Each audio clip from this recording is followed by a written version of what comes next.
Hello दोस्तों। देखिए, आज हम बात करेंगे मिनिमम सपोर्ट प्राइस, या जिसे हम हिंदी में कहते हैं न्यूनतम समर्थन मूल्य।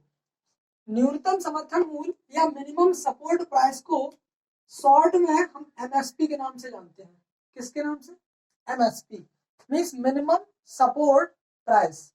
अच्छा, देखिएगा, इसके बारे में आज हम बात करेंगे कि इसे कैसे लागू किया जाता है, इसको इसकी आवश्यकता क्या पड़ी और इससे क्या बेनिफिट है, इसके बारे में बात करेंगे। देखिए, आप सभी को पता है कि हमारा जो देश है वह एक कृषि प्रधान देश है। कृषि प्रधान मीन्स ज्यादातर जनसंख्या, मीन्स भारत देश की ज्यादातर जनसंख्या जो है वह आपकी कृषि पर निर्भर है। जब आपकी ज्यादातर जनसंख्या कृषि पर निर्भर है तो आप ऐसे समझ लीजिए कि मान लीजिए आपका कोई फार्मर है और उसने खेती की या कृषि की, यूं समझ लीजिए, और उसने अपनी कृषि में कुछ फसलें उगाई और कुछ फसलें उगाने के लिए उसने कुछ इनपुट्स भी लगाए। जैसे कि उसने पहले खेत तैयार किया, खेत तैयार करने के लिए उसने क्या किया, पहले प्लाविंग की, प्लाविंग के बाद फिर उसे उसके लिए सीड लाया, सीड लाने के बाद फिर उसने इरिगेशन दी, इरिगेशन देने के बाद फिर उसके लिए फर्टिलाइजर का प्रयोग किया, फर्टिलाइजर के बाद फिर उसके लिए इंसेक्टिसाइड, पेस्टिसाइड का भी प्रयोग किया। तो इन सभी इनपुट्स को लगाने के लिए जो उसका टोटल कॉस्ट ऑफ कल्टीवेशन होता है। अब बात आई, कास्ट ऑफ कल्टीवेशन क्या होता है? तो कास्ट ऑफ कल्टीवेशन जो आपकी पूरी फसल बुवाई से लेकर के कटाई तक जितना भी खर्चा आता है उसे हम कहते हैं कास्ट ऑफ कल्टीवेशन।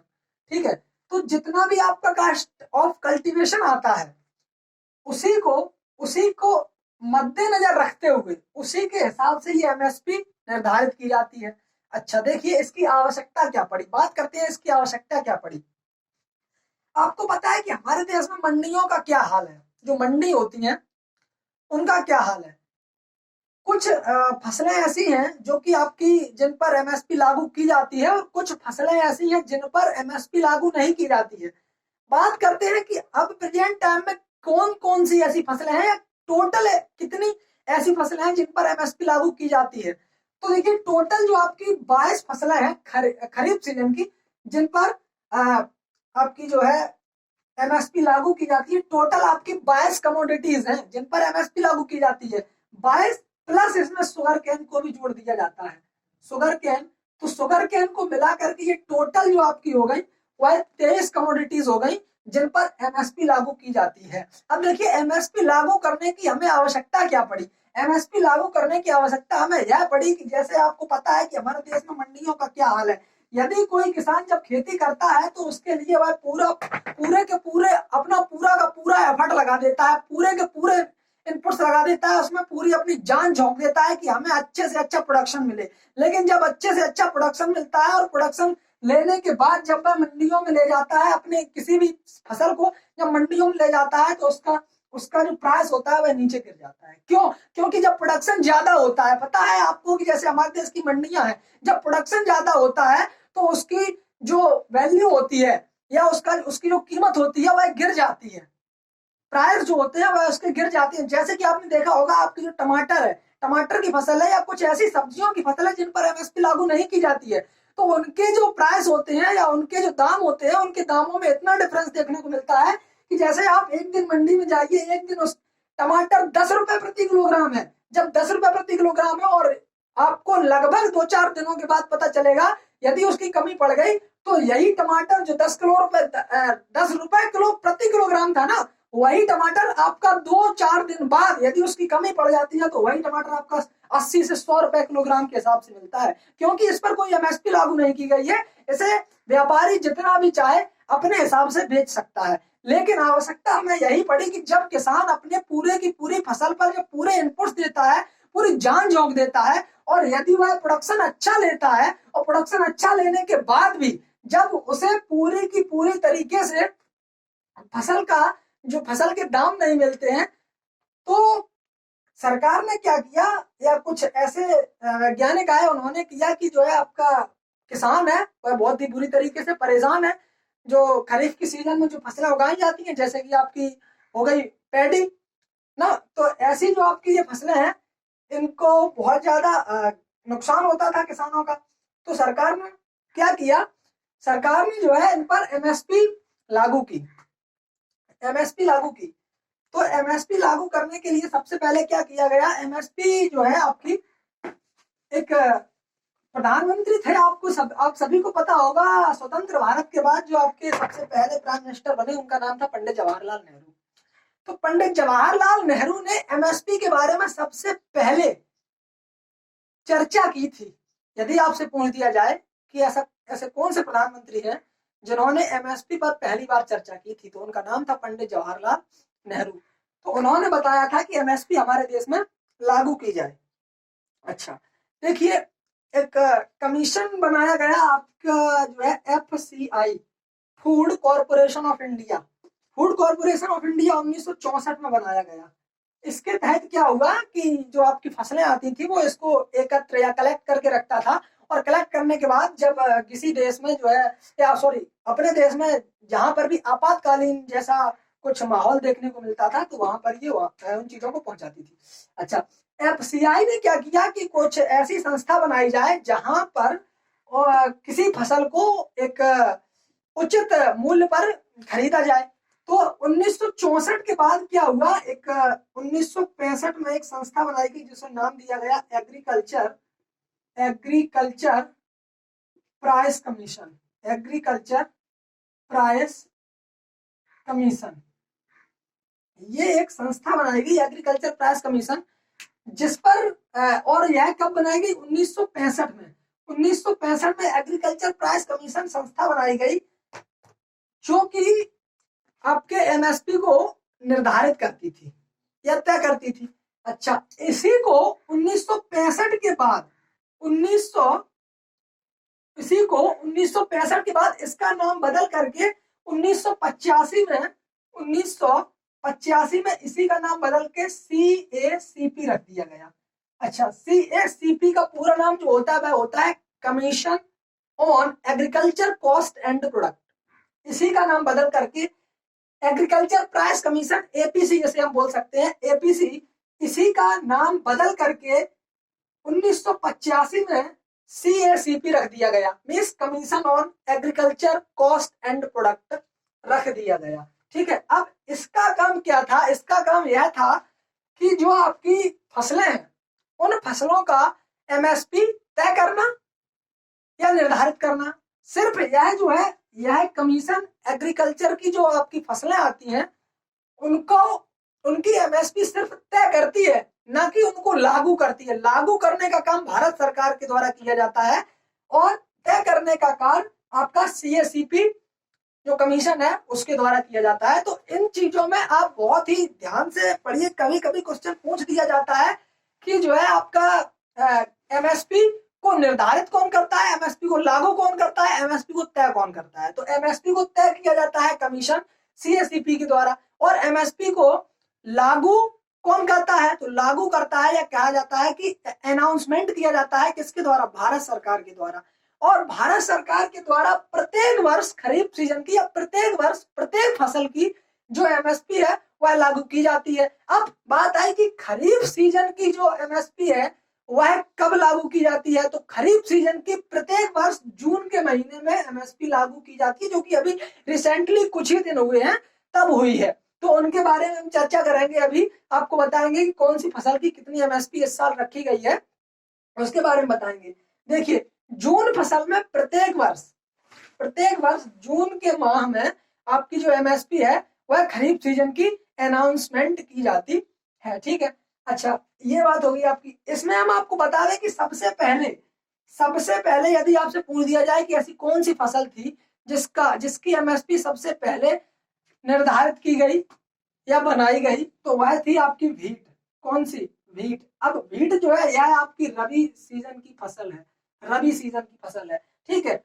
और वीट के बाद नंबर 2 पर आती है आपकी राइस, या इसे हम पैडी के नाम से जानते हैं, पैडी, या फिर इसे हम धान भी बोल देते हैं। क्या हिंदी में इसे हम धान के नाम से जानते हैं, पैडी के नाम से जानते हैं इंग्लिश में, जबकि इसको हम राइस के नाम से भी जानते हैं। ठीक है, तो आपकी नंबर 2 पर राइस, पैडी, और नंबर 1 पर आपकी वीट की एमएसपी लागू की गई। ठीक है, उसके बाद आता है आपका जो आपकी एमएसपी है टोटल कॉस्ट ऑफ कल्टीवेशन जो आता है, टोटल कॉस्ट ऑफ कल्टीवेशन जो आता है आपका, कॉस्ट ऑफ कल्टीवेशन COC, इसकी जो एमएसपी है वह 1.5 गुना, जितना कॉस्ट ऑफ कल्टीवेशन आता है उसका 1.5 गुना सरकार हमें एमएसपी बढ़ाकर देती है लगभग। ठीक है, जैसे माना कि माना कि चावल की जो फसल है उसका टोटल कॉस्ट ऑफ कल्टीवेशन यदि 1 रुपए आया, मीन्स कुल खर्चा यदि उसकी बुआई से लेकर कटाई तक कुल खर्चा मान लिया कि उसमें 1 रुपए का आया, तो 1 रुपए आने के बाद जब हम मंडी में लेकर जाएंगे तो सरकार इसे 1.5 रुपए में खरीदेगी। कितने रुपए में? 1.5 रुपए में खरीदेगी, मीन्स 1.5 गुने दामों में खरीदती है सरकार हमें, किसके? कॉस्ट ऑफ कल्टीवेशन के हिसाब से। ठीक है, अच्छा अब एक बात हम आपको बता दें कि जो है कल्टीवेशन जो एमएसपी है इसे लागू तो किया जाता है, लेकिन इसके जो मेथड है वह कुछ अलग अलग प्रकार के मेथड है कि इसे कैसे निकाला जाता है, कि इसकी एमएसपी किस प्रकार से लागू की जाती है, इनके अलग अलग मेथड होते हैं। तो देखिए इनके मेथड के बारे में हम बात करते हैं। मेथड इनका क्या है कि एक आता है आपका जो मेथड है, एक मेथड आता है आपका A2 मेथड, A2 मेथड। ठीक है, अब A2 मेथड में हम क्या करते हैं, जितनी भी आपकी बेसिक रिक्वायरमेंट होती है, क्या बेसिक रिक्वायरमेंट, बेसिक रिक्वायरमेंट का मतलब क्या होता है, जैसे हमने अपने खेत में पहले तो बुआई जुताई की, यदि अपने खेत को हम बुआई करेंगे तो सबसे पहले हम क्या करेंगे, उसको खेत को हम उर्वर बनाएंगे। उर्वर बनाने के लिए हम क्या करते हैं, सबसे पहले नंबर 1 पर तो हम प्लाविंग करते हैं खेत की, नंबर 1 पर तो हम प्लाविंग करते हैं। उसके लिए हमें जब हम बुआई करते हैं तो उसके लिए हमें सीड की आवश्यकता होती है, तो हम सीड भी लेकर आते हैं। अब जब सीड हमने बो दिया तो उसके लिए फिर हमें इरिगेशन की आवश्यकता भी पड़ेगी, मीन्स हम इसमें सिंचाई भी करेंगे, तो इरिगेशन की आवश्यकता भी बढ़ गई। अब जब फसल हमारी बड़ी होने लगी तो इसके लिए हम फिर क्या करेंगे, फिर हम पोषक तत्वों की मात्रा भी हमें इसमें बढ़ानी पड़ेगी, तो पोषक तत्व भी देते हैं। पोषक तत्व देने के लिए हम क्या करेंगे, फर्टिलाइजर का प्रयोग करेंगे। किसका प्रयोग करेंगे? फर्टिलाइजर का प्रयोग करेंगे। जब हम फर्टिलाइजर का प्रयोग करेंगे, जब फर्टिलाइजर का प्रयोग करेंगे तो जब फसल ज्यादा बड़ी होती चली जाएगी तो इसमें रोग और कीट भी लगेंगे। जब रोग और कीट भी लगेंगे तो इसके लिए हम क्या करेंगे, इंसेक्टिसाइड एंड पेस्टिसाइड का भी प्रयोग करेंगे, इंसेक्टिसाइड और पेस्टिसाइड का भी प्रयोग करेंगे। तो देखिए इतनी चीजें, जितनी चीजें हमने आपको बता दी, ploughing, seed, fertiliser, irrigation, insecticide and pesticide, इन चीजों की जितनी, इन चीजों को लगाने में जितना खर्चा आता है, आपका जितना भी खर्चा आता है वह आपका A2 मेथड, जितना भी आपका खर्चा आता है इस खर्चे को टोटल आपका जो एक्सपेंडिचर है उसको जोड़ करके उसके हिसाब से आपकी एमएसपी तय की जाती है। लेकिन कुछ समय पहले इसके हिसाब से एमएसपी तय की जाती थी, लेकिन अब यह जो है आपका मेथड थोड़ा पुराना हो गया है, तो इसको ना मान करके अब क्या कर दिया, A2FL, A2FL करके एक मेथड आता है, उसके हिसाब से हम इसमें करते हैं। तो A2FL में क्या होता है, A2FL में जो A2 के जितने भी सोर्सेस थे आपके, ploughing, seed, irrigation, fertiliser, insecticide और पेस्टिसाइड, इनका तो प्रयोग हम करते ही है, प्लस इसमें हम क्या जोड़ देते हैं, प्लस हमारा फैमिली लेबर भी जुड़ जाती है। फैमिली लेबर जुड़ जाती है मीन्स, अब फैमिली लेबर हम क्यों जोड़ते हैं, क्योंकि हमारे घर के जितने भी सदस्य होते हैं वह भी आपकी खेती करने में सहायता करते हैं और वह पूरे पूरे दिन आपके खेत में लगे रहते हैं, इसलिए हम इसमें फैमिली लेबर को भी जोड़ देते हैं। तो इसीलिए इसे A2FL मेथड कहा जाता है और भारत सरकार द्वारा इसी के हिसाब से एमएसपी लागू की जाती है। तो ये क्वेश्चन आपसे कई बार कॉम्पिटिटिव एग्जाम में पूछा गया कि भारत सरकार द्वारा एमएसपी किस मेथड के द्वारा लागू की जाती है या निर्धारित की जाती है। तो भारत सरकार के द्वारा जो A2FL के द्वारा, यदि A2FL इतने जो सोर्सेज हैं और उसके बाद फैमिली लेबर, इनका टोटल जो आपका एक्सपेंडिचर आता है उन एक्सपेंडिचर को जोड़ करके उसका 1.5 गुना आपको एमएसपी दी जाती है। ठीक है, अब ये एमएसपी आपकी सिर्फ और सिर्फ मंडियों में मिलती है। यदि आप किसी विलेज लेवल के किसी लोकल जो होते हैं ना बनिए टाइप लाला, उनको वह जो है इस एमएसपी पर नहीं खरीदते हैं, वह कुछ कम दाम में इसको खरीदते हैं ताकि वो मंडियों में ले जा करके उनको ज्यादा दामों में बेच सके। तो A2FL मेथड हो गया। इसके अलावा एक तीसरा मेथड आता है आपका C2।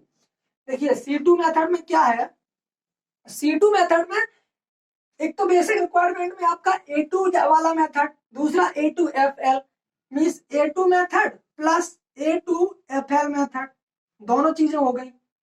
Means ploughing, seed irrigation, fertiliser, insecticide and pesticide, इनका भी प्रयोग किया जाता है। और इनके प्रयोग के बाद फैमिली लेबर का भी प्रयोग किया जाता है। और फैमिली लेबर के बाद जो आपका आता है लैंड, लैंड वैल्यू, मीन्स जितने की जो जमीन होती है, जो रेंट होता है, यदि किसी किसान ने रेंट पर जमीन लेकर के यदि उस पर खेती करता है तो उसका भी आपका कॉस्ट जोड़ा जाता है उसमें, ठीक है।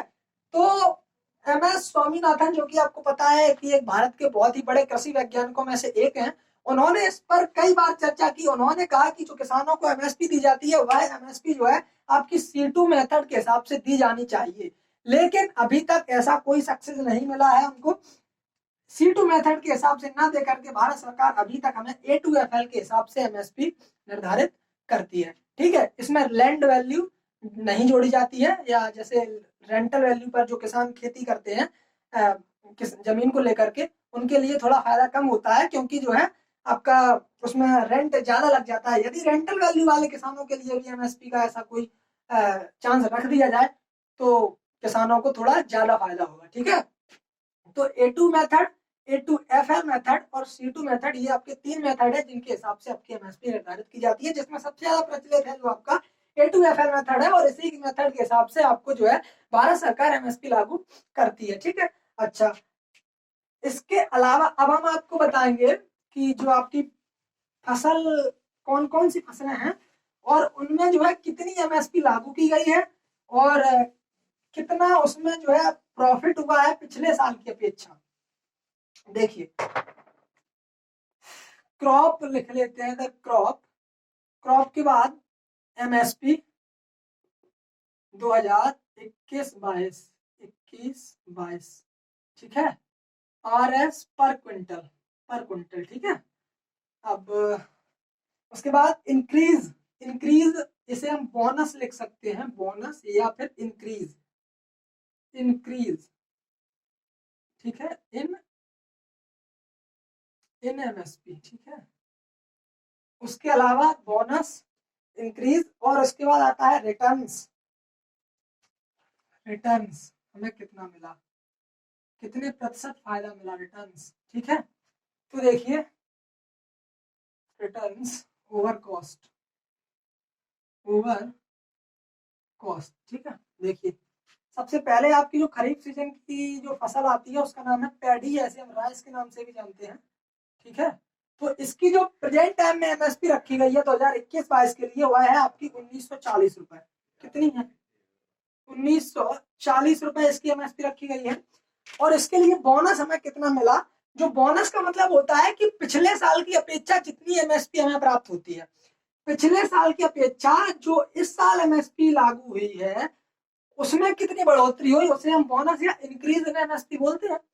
तो प्रेजेंट टाइम जो आपकी 72 रुपए बोनस मिला, मीन्स पिछले साल की अपेक्षा जो एमएसपी रखी गई थी उसमें 72 रुपए इंक्रीज करके इस साल की एमएसपी रखी गई है। रिटर्न हमें कितना मिला? 50% का, 50% का रिटर्न हमें प्राप्त होगा, ठीक है। अच्छा, दूसरी है आपकी पैडी के बाद आता है आपका बाजरा।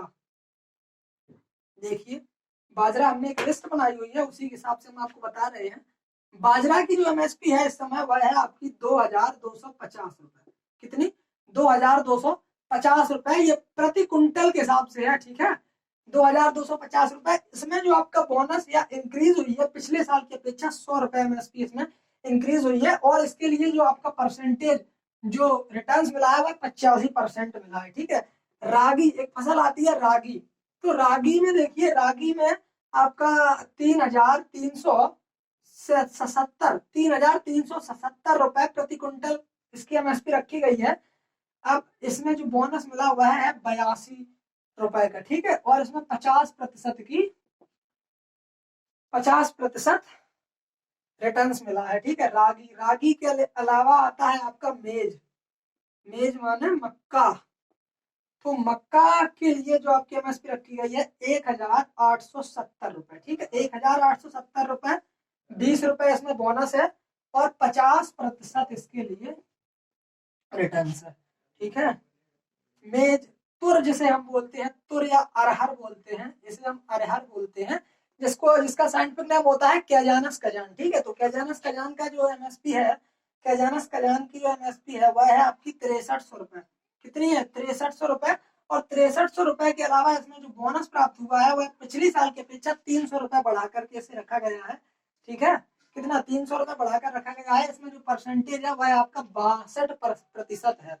कितना है? 62%। ठीक है, तो उसके बाद आता है आपका मूंग। तो देखिए मूंग में क्या है, मूंग में आपकी जितनी एमएसपी रखी गई है वह है आपकी 7225 रुपए। 7225 रुपए है। तो इसमें जो है 79 रुपए की बढ़ोतरी हुई है। और 79 रुपए की बढ़ोतरी के अतिरिक्त आपकी 50% जो है वह आपका रिटर्न्स मिला है। ठीक है, 50% आपका रिटर्न्स मिला है। और इसके अलावा जो आपकी कुछ एमएसपी रखी गई है देख लेते हैं। देखिए उर्द, उर्द आता है आपका, उर्द जिसे हम ब्लैक ग्राम के नाम से जानते हैं, उर्द आता है। तो उर्द जो है वह आपकी 6300 रुपए, 6300 रुपए इसकी एमएसपी रखी गई है, 6300 रुपए। और इसे जो है टोटल आपकी 300 रुपए का बोनस प्राप्त हुआ है और 65% इसे जो है रिटर्न प्राप्त हुआ है। ठीक है, इसके अलावा आता है आपका ground nut. Ground nut means मूंगफली जिसे हम बोलते हैं। तो मूंगफली के लिए जो आपकी एमएसपी रखी गई है वह है आपकी 5550 रुपए। ठीक है, इसमें जो टोटल बोनस प्राप्त हुआ है या पिछले साल की अपेक्षा जो एमएसपी बढ़ाई गई है वह है आपकी 275 रुपए। और इसमें जो रिटर्न प्राप्त हुआ है 50%, कम से कम 50% तो रिटर्न हमें मिलना ही चाहिए। ठीक है, और इसके अलावा देखिए ग्राउंड नट के अलावा आपका आता है सनफ्लावर सीड। कितना? क्या आता है? Sunflower seed. सनफ्लावर सीड जो आता है वह जो है उसकी एमएसपी है 6015 रुपए। कितनी? 6015 रुपए। और इसमें जो आपकी टोटल एमएसपी इंक्रीज हुई है वह है आपकी 130 रुपए। और 130 रुपए के अलावा रिटर्न आता है वह आपका 50% आता है। तो यह आपकी बात हो गई टोटल खरीफ सीजन की जितनी भी आपकी फसलें थी उनके बारे में हमने आपको बता दिया कि आपकी कितनी एमएसपी है, कितना बोनस है और कितना रिटर्न है। इनके बारे में हमने आपको बात कर ली। आपको हमने सीएसईपी के बारे में भी बता दिया कि सीएसईपी का पूरा नाम होता है आपका commission on agriculture cost and product, जिसकी स्थापना हुई थी 1985 में। और इससे पहले जो आपका कमीशन था उसका नाम था एग्रीकल्चर प्राइस कमीशन, जिसे कि बनाया गया था 1965 में। और इससे पहले FCI food corporation of India के नाम से एक कमीशन बनाया गया जिसे 1964 में इसकी स्थापना हुई थी।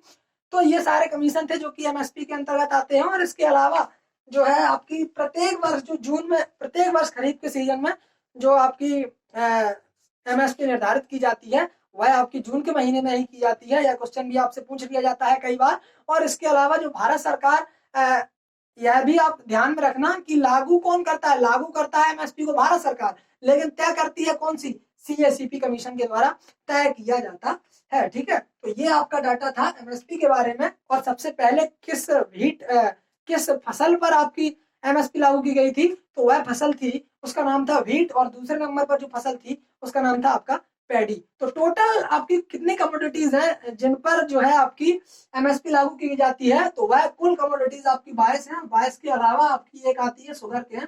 तो शुगर केन के लिए आपकी अभी भी एफसीआई नामक एक संस्था है जिसकी स्थापना 1964 में हुई थी। वह अभी भी एफसीआई के अंतर्गत शुगर केन आपकी शुगर केन जो है शुगर केन की एमएसपी एफसीआई लागू करती है, जबकि 22 कमोडिटीज इसके अलावा हैं उसकी जो एमएसपी है वह सीएसईपी के द्वारा लागू की जाती है। यह बात थी आपकी एमएसपी के बारे में। एमएसपी का पूरा नाम मिनिमम सपोर्ट प्राइस होता है, जिसे हम हिंदी में न्यूनतम समर्थन मूल्य के नाम से जानते हैं। यह बात थी आपकी मिनिमम सपोर्ट प्राइस के बारे में।